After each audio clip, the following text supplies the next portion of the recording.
Alright guys, welcome back to the garage. This is the next project. This is a 1967 baby Honda Dream. It's a 160 single cylinder. Actually it's a twin cylinder single carb, which is weird. The carb is tiny. Not very fast. More of a oops, sorry about that. More of a I don't know, glorified moped, I guess you'd say. I'm trying a new camera out. I bought a new camera. I want to try to upgrade a little bit from my GoPro. So bear with me. I'm going to try to do this entire series in the new camera to see basically how it goes. So I think at this point what we're going to do is we're just going to see what we got here. We'll see if there's any rodent nests in it. See what the gas tank looks like. All that kind of stuff.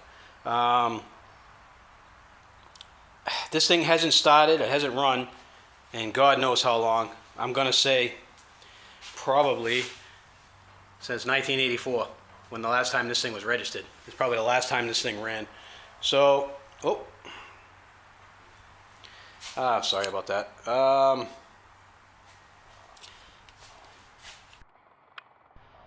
Anyway, it's going to take some getting used to, sorry. Anyway, let's get going on this thing. I'll set you up in a stand and let's take a look inside that side cover right there. Alright, let's see what's inside of here.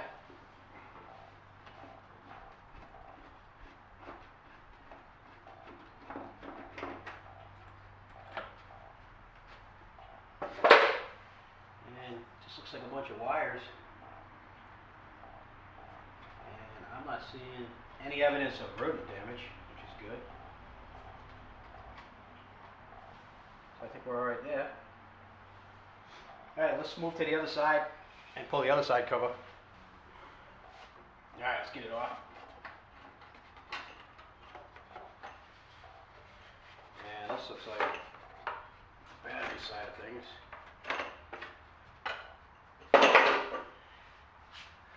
And I'm going to assume that this battery has seen better days. That's going to be my guess. Alright, so pretty interesting how we got a red ground and a red positive. Shall we shits and giggles, see if this thing's got any juice in it? So this is a 12 volt system. There are a lot of these older bikes were 6 volt, but this one's actually a 12 volt, which is good. And I'm not giving this thing any luck. Anything at all. Well, it's actually got 2 volts in it, which is amazing. Wow. I'm actually think I'm going to put a battery charger on this and see if we can get this thing to charge. Alright, I think at this point what we should do is pull the plugs and squirt some WD down there.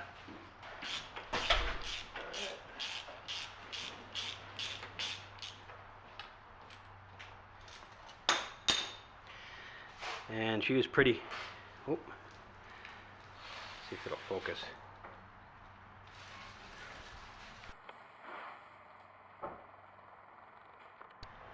Pretty carbon fouled.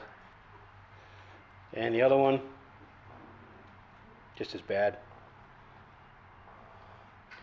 To see if I can find plugs for this thing. I'll squirt a little in there.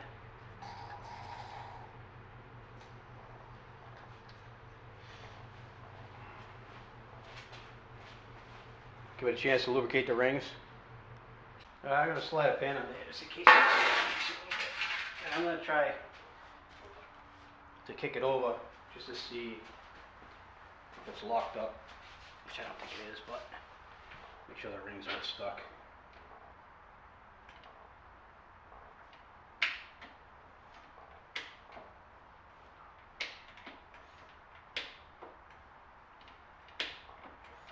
Seems to be moving pretty free. We'll cycle it a few times to get the WD, coat the cylinder.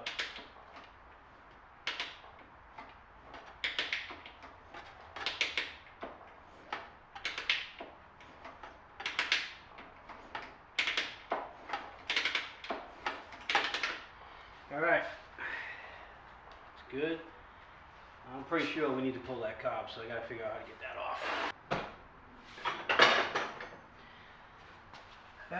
Hopefully it'll let loose. We'll see.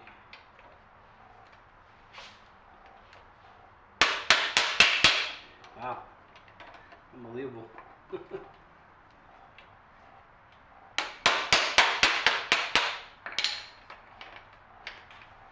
Wow, I didn't think they were going to go.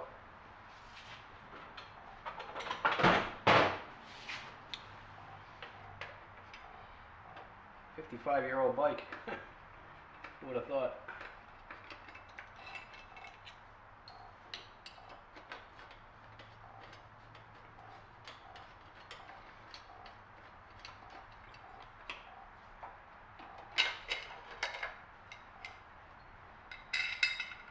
Wow. That thing is petrified.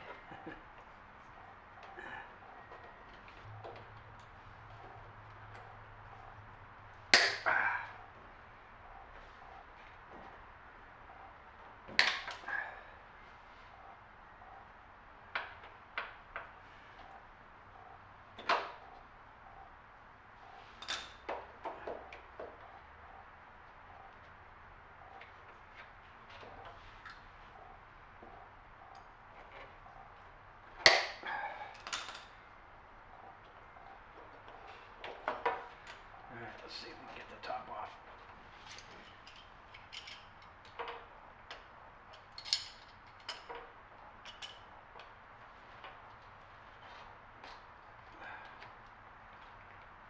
I am absolutely amazed that this stuff is turning.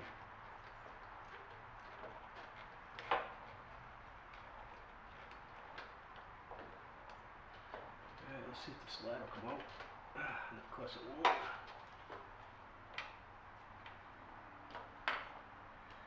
Slide is stuck in there. Squirt with a little bit of D40.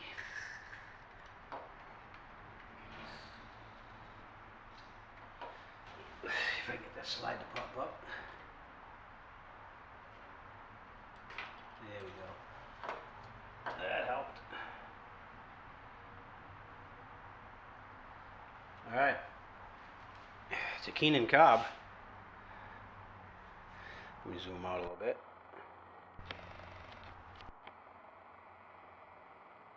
It's a Keenan Cobb, and it's pretty old. Oof, she's rough. Alright, I'll bring it over to the bench, see what we can do with it. Alright, let's try to get this bail off here.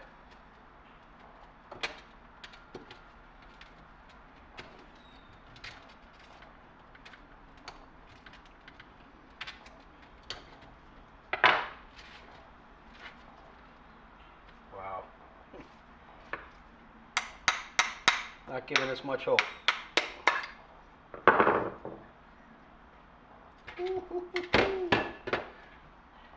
Boy, that's pretty corroded.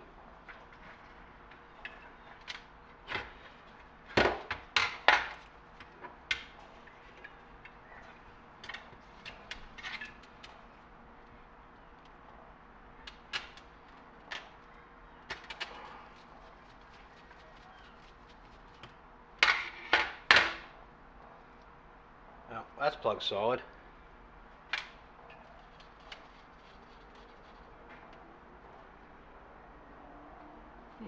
Actually, that's not that bad. Amazing. Let's get this out of there.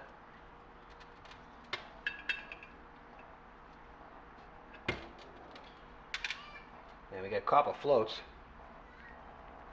And they don't sound like there's anything in them. But I guess we'll find out.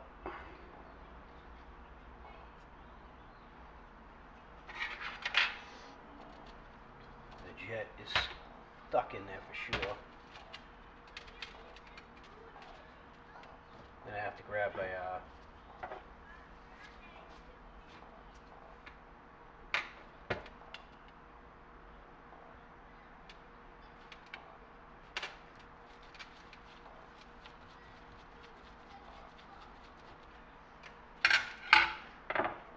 that wasn't plugged either. It's amazing. I don't really want to I don't want to touch that gasket because what are the odds of me finding another one of those are going to be pretty slim. Let me get this air fuel out. And this is the idle. This one here is the idle. Let's pull that out. That's the most crusty thing I've ever seen. I think I'm going to leave that O-ring in there too. For a few days in here.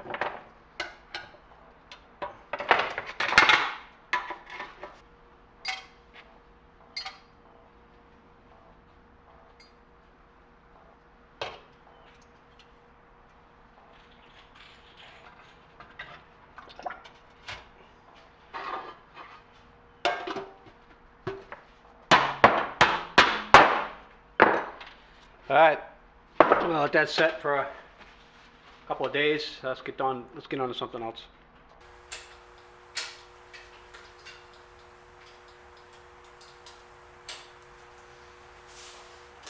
Alright.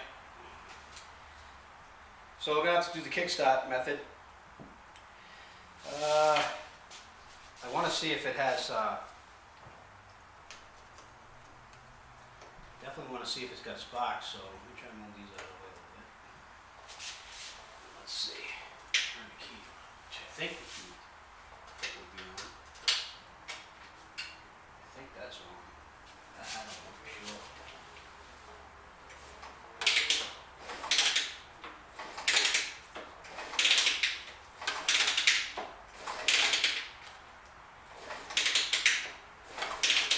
I see the spark on that one. We got no spark. Alright, we gotta look at the points. Let's see if the theme will continue. See if we can get these out. They're not looking promising.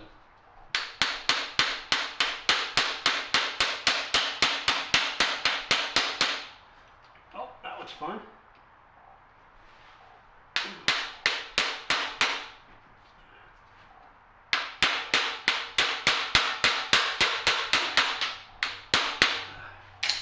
Looks like we got lucky.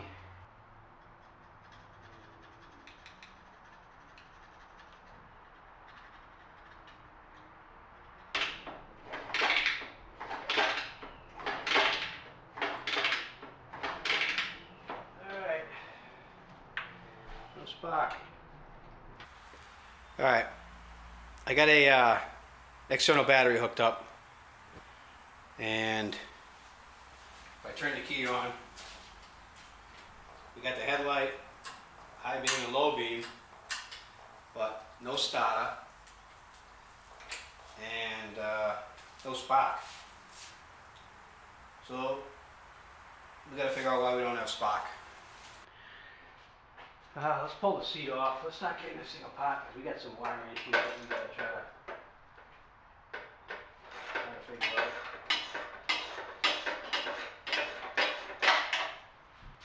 They don't make seats like this anymore.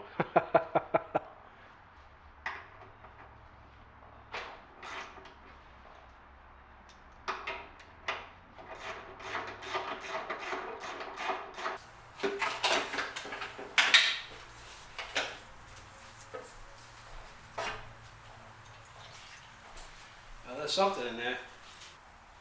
Let's see if we can jump the starter. I'm just curious if the starter works.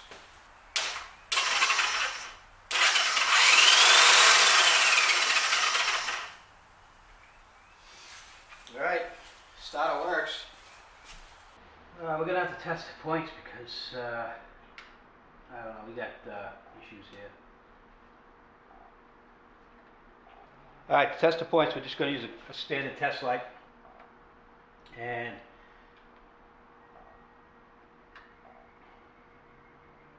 if this light turns on and off when the points open and close,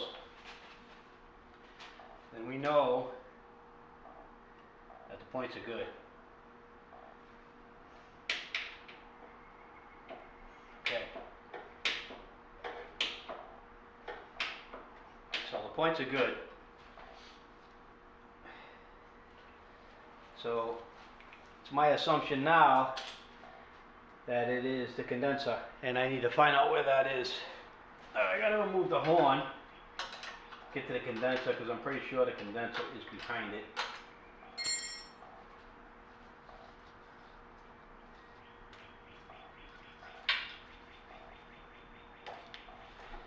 Okay,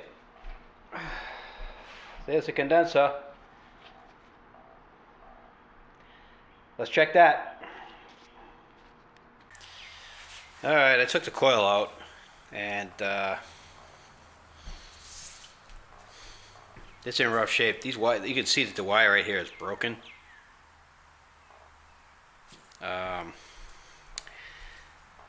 So I don't know exactly what's going on with that. Probably should get a new coil. See if I can find one. See if I can find a coil, condenser, and I'm hoping that the rest of it is okay. Got the carburetor out of the carburetor cleaner. I let this thing soak for probably 2 days, and came out pretty good. Zoom in a little bit so you guys can get a better look. Hopefully it'll. Everything's nice and clean. Some of the brass pieces turned a blackish color, but as you can see, the float's good. It remained floating in the fluid, so there's no leaks inside the brass. All the solders are all good. Solder seams, anyways, they're all good. You can see there, it cleaned up really nice. I mean, carburetor looks brand new. Really does. Came out really nice. All right, let me assemble this. I'm not going to record it because it's just the reverse of this assembly. Let me get back together, and we'll move on to something else. Hey, I got the new part in for the bike. It's the condenser, and I'm going to put this on right now and see if this gives us spark. All right, guys, we're going to check the coil, make sure it's okay, and we're going to check it on 200 first, and we're going to check the primary side of the coil, which is right here. I'm going to put a positive lead in here and touch the negative lead over here.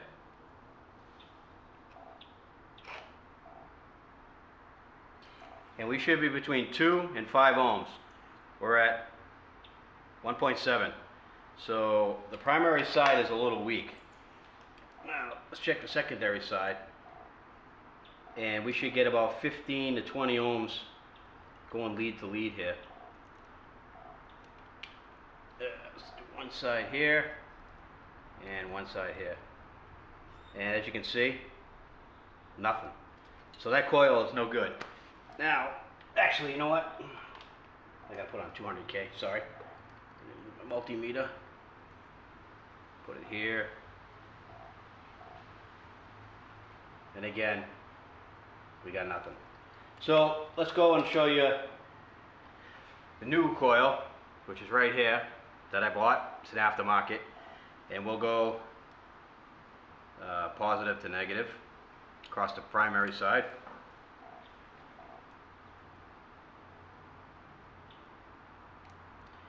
A little tough to do with one hand. And we have 2.6 ohms. Let's see if I can pick it up and show you. Well, it's a little difficult to show you. Maybe you guys can see it. 2.5, 2.6 ohms. That's a good coil. Now, what we want to do is go to the 200K and check across the secondaries. And we should be 15 to 20. And we're 15.4. So this coil's good. That coil's no good. This coil is the reason why we have no spark. So I'm going to have to swap it out with this one, and we'll see if we get spark. Alright guys, I've been playing with this thing for about an hour now. I did it all off camera. I've been testing everything, and what I've come to find out is, let me shut the key off. I got the switch working up here. It was just bad ground. Basically all this is just a ground interrupter. So I fixed the ground. I have the starter working from the solenoid now, which I'll show you. I replaced the condenser or capacitor or whatever you guys want to call it. They call it a different thing at a different time period. I replaced that. I got the new coil in, And I found out, I looked up online and I got the electrical schematic for this bike, and I found out that for some reason we're not getting power to the coil. And if I jump 12 volts from the battery straight to the coil, we seem to have spark. So I also noticed that on the horn up here, the horn should have a power wire and a ground wire. And this horn switch is also a ground interrupter. And when you push it, it creates ground, makes the horn sound. For some reason, I have no power up here. And I think that this rectifier wire here is no good either. So somewhere in here, I think a mouse maybe chewed the wires or something. So I'm gonna have to go digging a little bit deeper. So what I did basically was, I have the rectifier, the capacitor is going straight to the coil. I bypassed all the wires inside the bike, so it's going straight to the coil. I have 12 volts going straight to the coil, and I have the points going to the condenser straight to the coil. So now I have spark, but let me show you guys real quick. Put you in the stand here. And I'm going to tilt you down, and I am going to zoom you in. Hopefully you guys can see that plug. Alright, I'm going to shut the lights out, and then I'm going to come back and show you how this thing starts. So now I'm going to give the coil juice. I'm going to hit the starter button. You can see that spark. You can also see the points up here.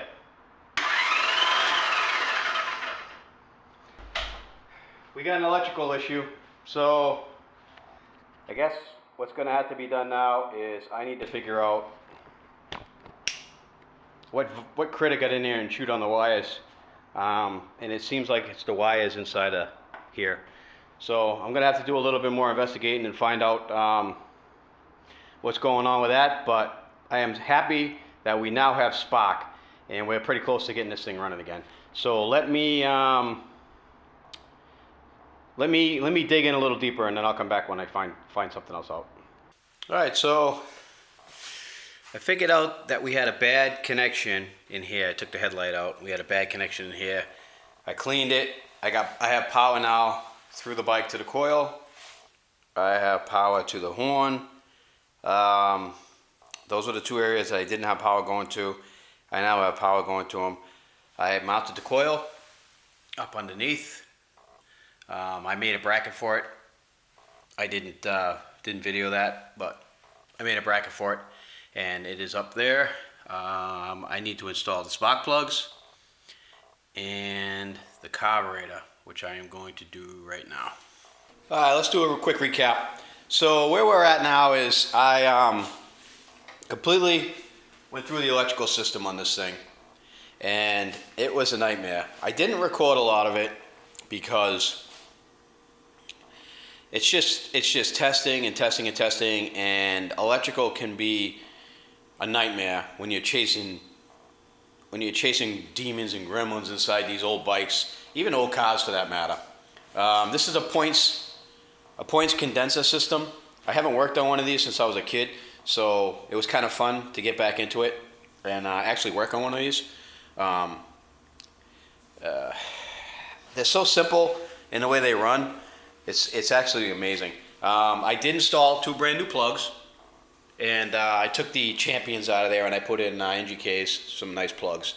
I think the wiring is all set. I'm just going to run a temporary battery off this. That battery is too big to fit in the box, so I'll have to pick up a new battery. You can see here that I have fuel inside of a temporary line, and it's holding. The fuel level's right here. It's holding, it's not dropping, so that tells me the float's working. Carburetor Clean worked. Everything's hooked up. I think we're ready to try to start this. So let me put you in a stand and see where this goes. Let's check the oil level before we start it. I haven't done that yet. Make sure it has oil in it. Oh yeah. Take a look at this. If you guys can see it. Look at how nice and clean that oil is. My dad must have changed the oil before he put it up for the winter or something, and he never wrote it again, because that oil is brand new. Alright, and it is full, so we're ready to try this. Let me hook the battery up.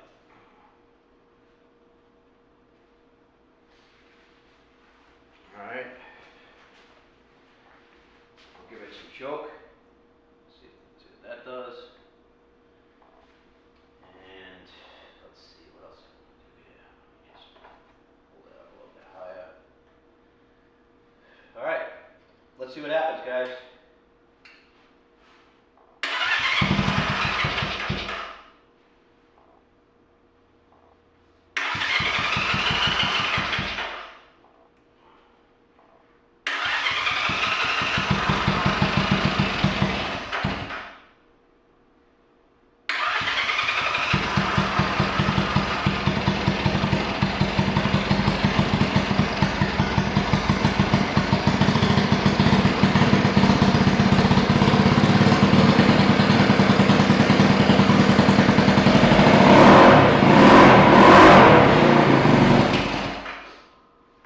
Well, unbelievable. I gotta open up the door. It's a little smoky. I can't believe it. She started right up, but she ran out of gas already. She really sucks the fuel down. Alright, I'm very excited with that. Let's put some more gas in it, see what happens. Alright, well, we got it idling. There was a lot of stuff that I did on this that I didn't video, and this is one of the things that I just want to show you guys. If you look at the spark plug wires, let me zoom in a little more, hopefully it'll focus. Those are brand new. And on these old bikes, especially old cars and everything, for anyone who's in their 50s will remember that you used to make your own plug wires. You didn't buy them already made from the parts store. You had to make your own. And this old bike, the coil didn't come with plug wires. You had to make your own. Went to my dad's, and he still had a spool of spark plug wire. So I was able to make up my own and kind of keep with the tradition of how things were done back in the 60s. So that's done. I just wanted to show you guys because I don't think I showed that in the video yet. Alright guys, let's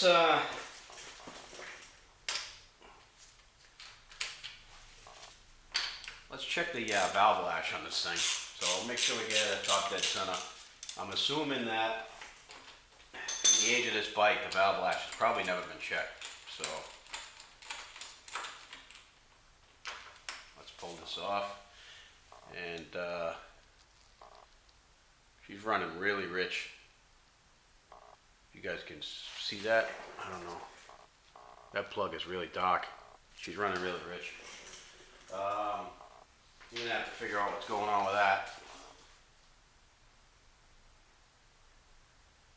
It's probably the air fuel mixture, but we'll deal with that. So let me. I already loosened these up, so let's pull these off. And again, it's just amazing to me that this bike has sat for 40 years and everything just seems to come right off. And it wasn't in a temperature controlled environment either, which is even more bizarre. Alright, we're at top dead center right now. On this side. And I think these simultaneously fire. I'm not 100% sure though. Yep. This side is really wet. Alright, so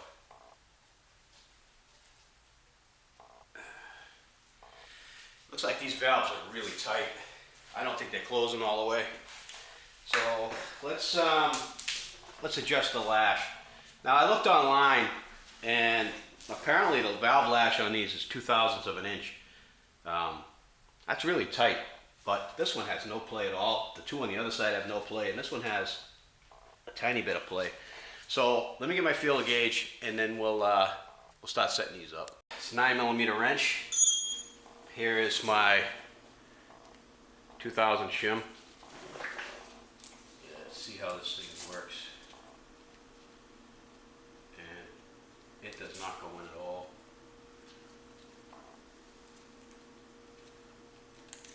Still doesn't. Alright, it goes in and it's too loose. So what I'm going to do now is I'm going to go around and I'm going to adjust the other four, and then we're going to start it and see if it makes any difference. Alright guys, I will tell you this, bike was only running on one cylinder because the intake valve on this back side was, the adjuster was screwed in so far it was holding the valve open, and I'll show you what I mean in a second.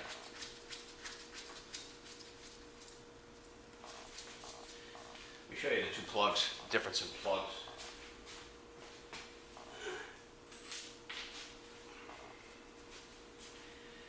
So this is the plug on the side where the valves weren't too bad, and you can see that, try to hold it, you can see that it has a lot of carbon on it, which means there's way too much fuel.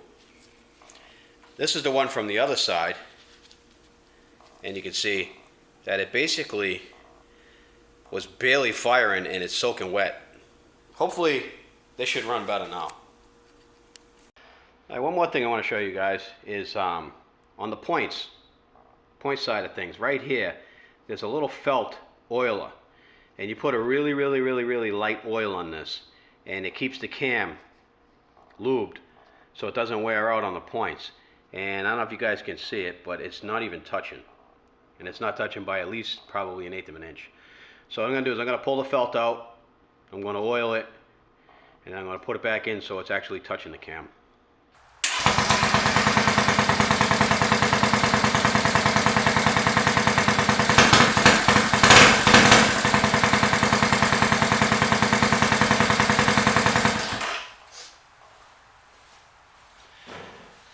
Good to go. Well, I got another part in for this Honda, and here it is. It's a new seat cover, and I'm going to put that on. I'm going to put it on off. God, this focus is just killing me here. I'm going to put it on off camera and show you what it looks like when it's done. Alright guys, I got my kit in the mail. This is my Petcock kit for this bike. Came from Thailand. It's the only place I got order from, and it literally took about a month to get here. So what I'm going to do now is I'm going to take this outside. I'm going to wire wheel all that rust off and prepare it for installation. I have the two main components for this soaking in my carb cleaner, so that they're good and clean and ready to go. So I'm going to take this outside, wire wheel it, and get the rest of my parts ready for assembly, and come back when I'm ready. Alright, you guys can see that I wire wheeled this up really nice. And what we have here is, we have this kit. Let me get the rest of the parts out of the brake cleaner. Alright, so it's all cleaned up. You can see here, I let it sit inside the carburetor cleaner for a while. It took all the paint that was on it. It had black paint on it. Took everything off and made it really nice. Same thing with the bowl. The bowl looks really... Well, I got this camera. The bowl looks really good. So we're good there. And these are all the parts that came with the new kit. And these are the parts that were in it. So this is the old filter and the old lever, and I'll probably hang on to the lever. Everything else is kind of junk. But anyway, let's get to assembling. Alright, so the kit comes with that cork gasket that's probably standard from the 70s and a rubber one. They're both exactly the same. I'm going to use the rubber one because the cork ones dry up when there's no fuel in there. So we're going to go with the rubber. Should last longer. And the rubber gasket goes down on the bottom here. And I don't see a taper or anything, so I'm assuming it's one way. Then the handle goes in on top of that. And then this goes in on top of that, and they all fit together like so. And then you have your O-ring, which is right here, and I'm going to assume that it goes flat side down.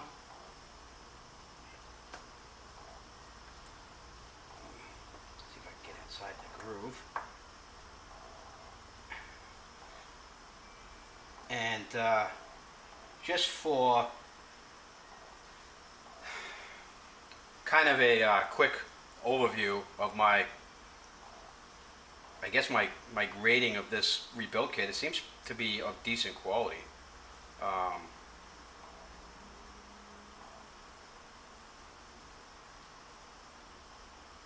don't really see, doesn't seem like it's cheesy. It seems like it's as good as factory. Alright, so now we put this up and in here. Start them.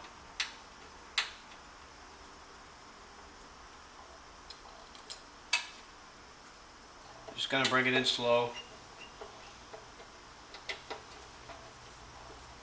These spring fingers right here push up against the tank, and they cause tension so that this thing doesn't just slide around. Puts pressure on it so it stays in the position that you put it in. So I'm going to bring it up even so it's the same all the way around. Okay, now we just want to put the screen in. And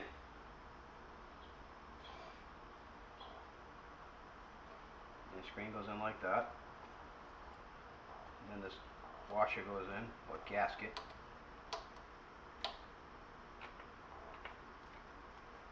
Which kind of holds that in place. And I'm going to push it in just a little bit on the edges.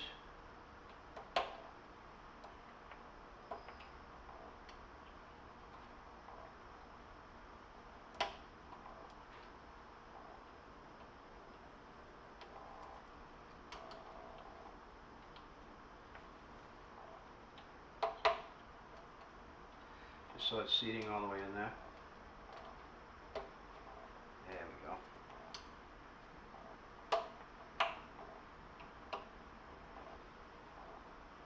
There, now it's all the way in.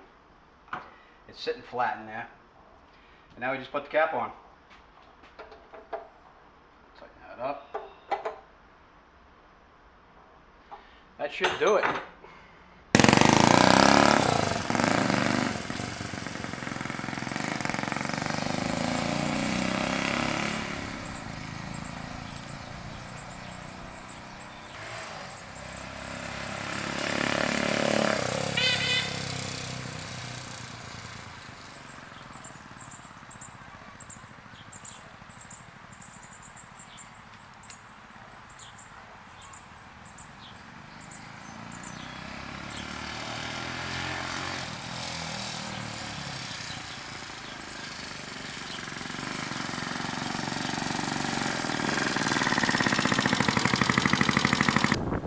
Alright, it's all done. Came out pretty nice. I polished it up. I mean, the paint is pretty bad. My dad painted it with a brush, and there's some swirl marks from his sanding disc. It's one of the things that he's notorious for. But other than that, it looks really good. Can't complain. And I'm going to hang on to this thing. This isn't going anywhere. It's in really excellent shape. Start it up real quick for you.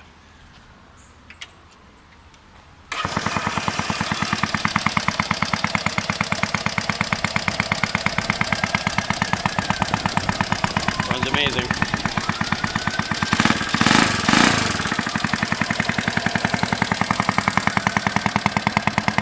And you can see here, it was last registered in 1984. And it's been sitting in the garage ever since. Well, I hope you guys enjoyed this video. I hope you enjoyed watching it. And subscribe to my channel. You guys, I do a lot of cool stuff on there. This is just one of them. And if you like to see like off-road equipment rebuilt and such, yeah, this is the channel for you. Thanks for watching, and I hope you enjoyed the video. See you in the next one.